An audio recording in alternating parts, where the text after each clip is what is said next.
In the course of our life, we may face many obstacles: financial hardship, relationship problems, disruptions in our plans, moments of weakness, environmental barriers, cultural barriers, and many more.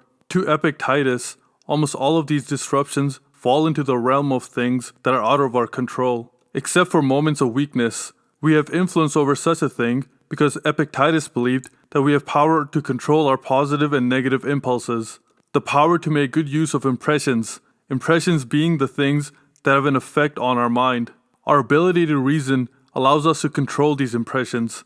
With reason comes a judgment about what is good for us and what is bad for us. Reason allows us to plan a course of action that's the most beneficial for us. Reason can also halt any negative temptations, for we always know what the right thing to do is, while the right action is what can be troublesome and can cause moment of weakness because the right action can be difficult. However, by implementing reason, we can act in a correct manner. Reason is twofold.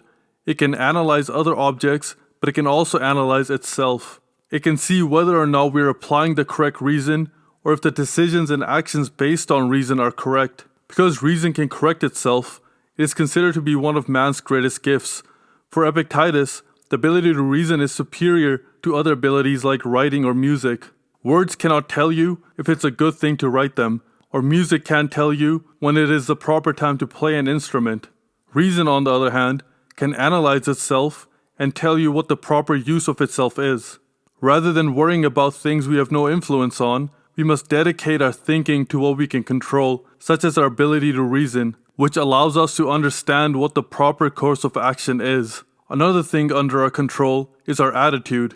Attitude towards the hardships one faces in life can be the difference between moving forward or allowing that hardship to break you. We can face our mortality by either being weighed down by the inevitable or by making use of the limited time that we have. It's an attitude towards life and time that needs to be practiced. Epictetus referred to this practice as the practice of what is necessary. What is necessary is the use of reason, control of one's emotion, and molding an attitude towards life. Practice is a key term here.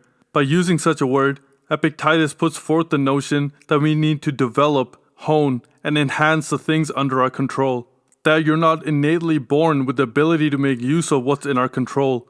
We have to use life and the obstacles it presents as an opportunity to improve upon our reason, attitude, and control. Epictetus cites the example of Agrippinus. He was well aware of the lack of control he had over his life and was not bothered by such things which were out of his control, so much so that he would often say that he did not add to his own troubles, which is the right attitude. Life will add many troubles. It doesn't need your assistance. One should learn from Agrippinus and try to emulate his reason and behavior. Agrippinus was eventually exiled and sentenced to death, but this is what he had to say about it. I have to die. If it is now, well then I die now. If later, then now I will take my lunch, since the hour for lunch has arrived, and dying I will tend to later.